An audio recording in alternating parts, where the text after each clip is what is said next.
I love point and clicks, I truly do. I love the idea of exploring a story and making decisions that some people might not find to be conventional.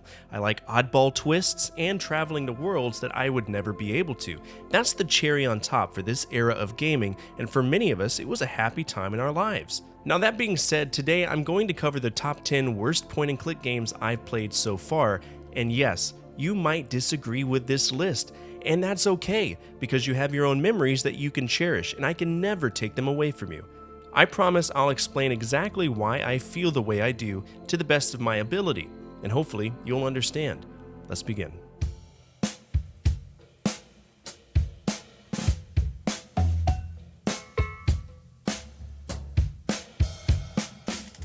Yeah, let's name our game after edema.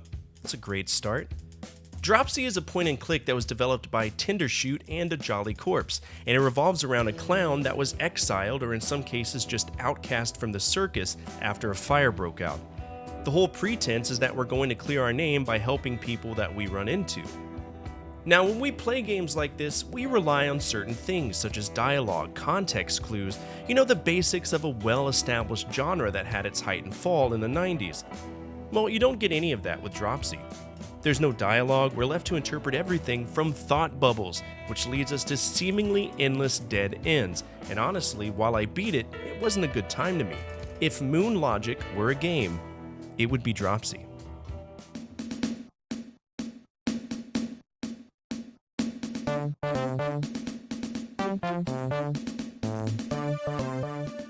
I played Teen Agent while checking out a vast majority of Sierra's library, and needless to say, playing this really spoke volumes to me about the quality standards of Sierra and LucasArts and how they created their titles.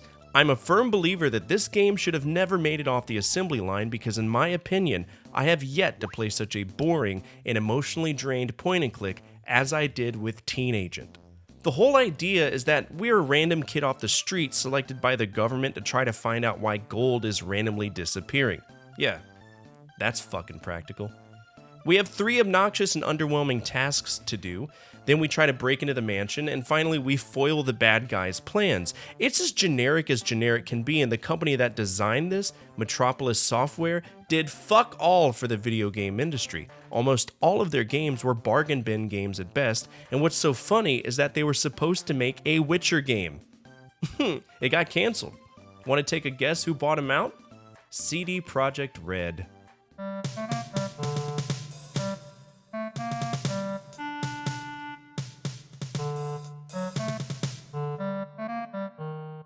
I loved Police Quest. It was a really solid series that I invested tons of time into. Now, if you know anything about Police Quest, then you would know that the first few games were designed and written by Jim Walls, who was a former California Highway Patrol officer. So, his experience played into what made Police Quest fun and immersive. Police Quest 1 through 3 are fairly decent. Then, for some weird reason, a reason we'll likely never know, unless I explicitly email Ken Williams or Al Lowe, which I could do, and to be honest, I might, Jim left Sierra. From that departure, Tammy Dargan took over as a writer, and while it's a generic point and click, there are elements that are astronomically stupid, like unexpected shootouts that are programmed horribly, inane penalties for not following police procedure to the T, and a seemingly infinite way to game over. One in particular that comes to mind is when I accidentally clicked on an item too close to a female character.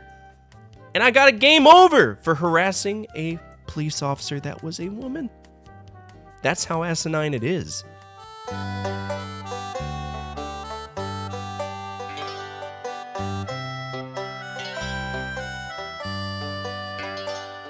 Growing up, there was a game service called GameTap. Now, you might be familiar with it, but for those who aren't, think of it as a pay-to-play Steam, except you paid a subscription fee and you had access to a full library of video games. That's how I encountered Sam & Max as a kid, specifically Sam & Max Save the World. Now, as an adult, I needed to go back and check out the original game, Sam & Max Hit the Road, which in my opinion is one of the silliest games that I've played to date, and not in a good way. The logic in this game is virtually non-existent. You'll find yourself clicking every single item on every single interactable item to try to figure out what does what, and in some cases, We have backtracking to stages multiple times to do the same thing. It's horrid. Also, add in the fact that Sam and Max have a comment on everything you click on, like Gex, and you have to listen to it. While the humor is on point, the rest of the game isn't.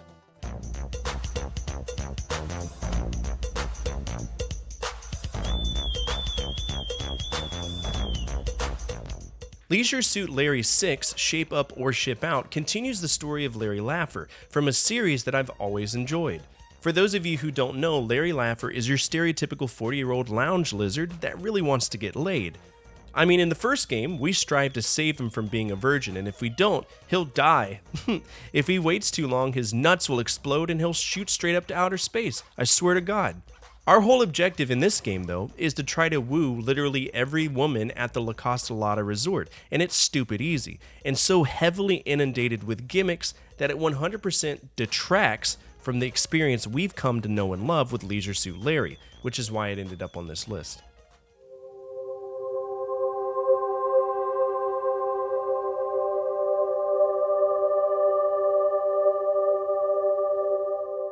I love Myst, but I can only support Myst so far when it comes to the amount of deduction that is required for the player. It's easy for me to say Myst is fun, use some of your brain power, be a man. That all goes out the window with Riven, which is an incredibly difficult game for what it is. That marble puzzle that you have to do for the volcanoes is fucking irritating.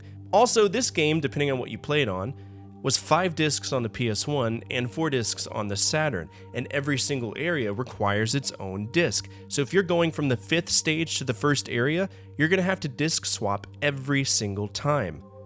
Now, I love this game. I do recommend that you play it, but understand, it's going to be painful the whole time. No matter how much I love this game, I cannot pretend that it will not be a labor of love. It's a slow-paced game, and it's Myst 1 on crack, so be aware of that.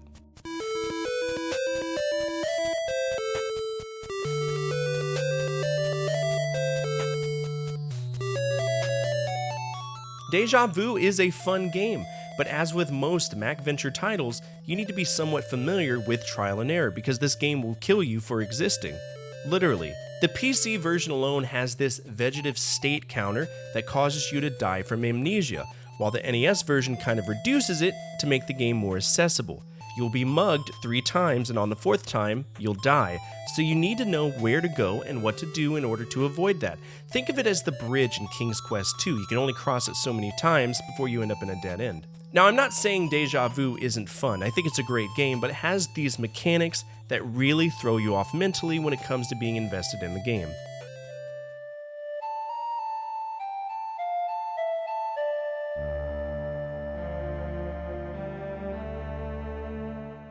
Dragonsphere is Microprose's take on the genre, well, specifically Microprose's Lab's take. In the game, we play as Kalash, who ends up really being a trickster named Pid Shuffle. We uncover this stupid plot by the Queen Mother to replace King Kalash with his brother Macmorn, and while I appreciate the ability to shapeshift and cast magical spells, the amount of backtracking in this game is astronomical, to the point where it took me much longer to beat this than it usually would. I beat it, but fuck me in the ass, this was a bad time. Mostly because literally everything in this game is based on a conversation system that sometimes works, but most of the time, it's padding.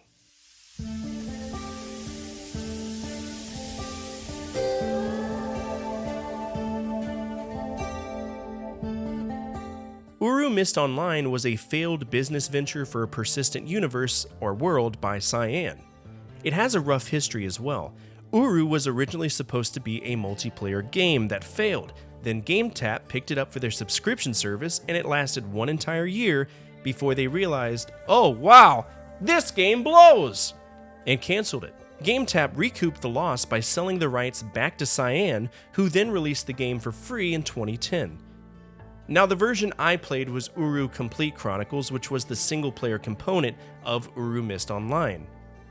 And while this game has a cult following, it wasn't fun in the slightest. We have to walk around clicking on journey tapestries, which are hard as hell to find, and then we find a totem which leads to Yisha, one of the main characters in the Myst franchise, telling us one of her druggy monologues, before doing the whole level again to return the totems, 4 in all, if I recall.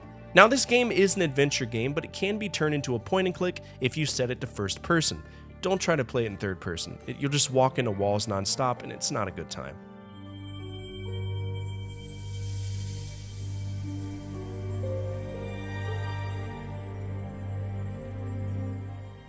Myst Revelations is a hard game. In my opinion, it's the most difficult in the series because it relies on finding context clues everywhere, on the walls, on the ceiling, hidden underneath objects. It's insane. The puzzles that you encounter all depend on that information, and it's provided by Sirius and Achenar, the two sons of Atreus.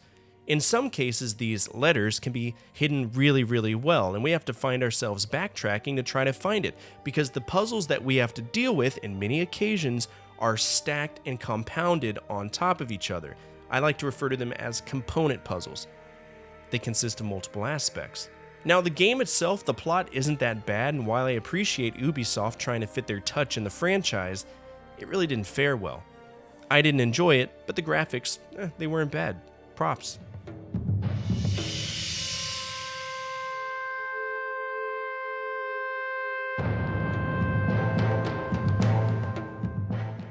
The final game in the Myst franchise is a shithouse, a solid brick bullshit shithouse that I regret taking the time to play, and from what I understand, it's supposedly tied to Uru Missed Online, but I don't personally know enough about the intricacies of that project to know where this plays into it. Now, I did release a series slayer talking about Myst. I'll link it down below and I'll put it at the end of this video, and on that video there are tons of comments that discuss it, but I'm not mentally invested enough to understand how it correlates. End of Ages brings us to Four Ages, and in some ways it's more of an adventure game than a point and click, and you can fault me for establishing a blurred line between them because I don't really understand what exactly goes into the genre, so I'm just going to throw it in here. Basically, we show up to Dunny, and Yisha, one of the key protagonists, looks like she's coming down from a fentanyl high. She talks to us in Lion King lyrics and tells us to go find this guy named Escher, who wants us to find a tablet to enable his sociopathic and racist tendencies against some monkey people called the Barrow. The way that we play it is that we walk around doing stupid tasks to find symbols which we manually draw on the tablet. We then drop the tablet and we step away. The Barrow comes up, picks it up, looks at it, scratches their ball sacks, and enables the symbol. Basically changes the world. In some cases, it might open up a gate or open up an area that previously we couldn't go to. At the end of the stage, we get a specific symbol that solves it, and then we choose another one. This game is trash, and I do suggest avoiding it unless you really want to see where the nails got driven into the franchise's coffin. That being said, Cyan World still makes Myst-styled video games. There are two that come to mind: Abduction and Firmament, which I haven't played, but I might be open to checking out in the future.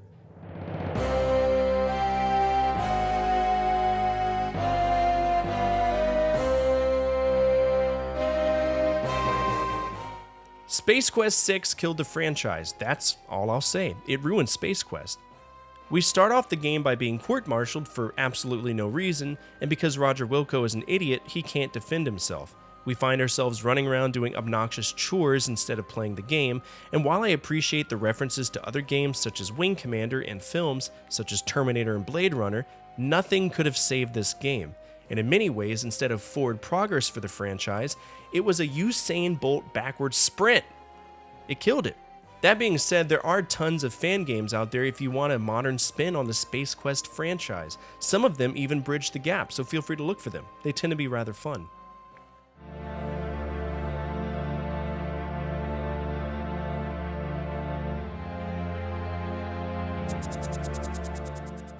I loved Torrens Passage tremendously, and when I found out that King's Quest VII was done in the exact same art style, I was elated. I was excited, I was happy to maybe expand on the joy that I had with Torrens Passage, and to be honest with you, you ready?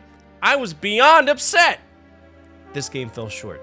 We play as two characters, Princess Rosella and Queen Valanice, and the game is subdivided into 6 chapters, and the art style is all but ripped off from Disney animations. The game's pacing is incredibly slow, and when you invest time into playing games like this, and the pacing is slow, it really ruins the illusion of fun, right? It just pulls it right out of your fingertips, and it makes you want to quit the game. Now I beat it, all 6 chapters, and while it was one of the first games to use SVGA, or super video graphics adapter, it didn't really matter because the game was animated. Now, the general consensus on this game is that it was great, which, bully for you, I'm glad that people bought it, but this game to me, it's just not fun. And seeing that the next game would kill the franchise, it was a downward slope from here.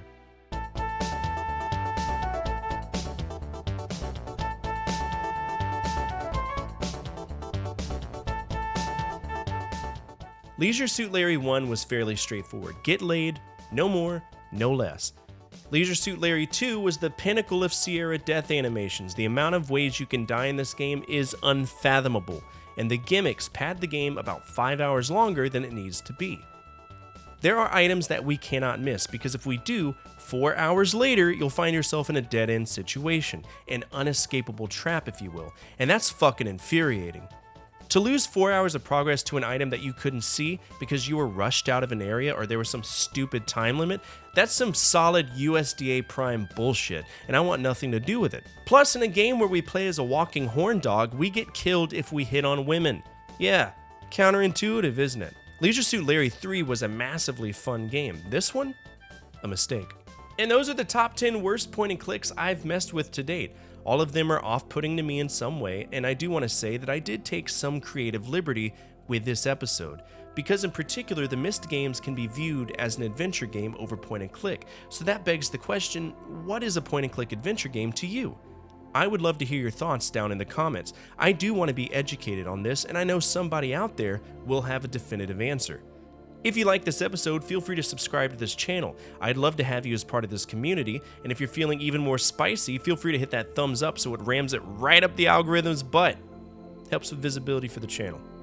As always, from my family to your family, good energy, good vibes, Fortefyre out.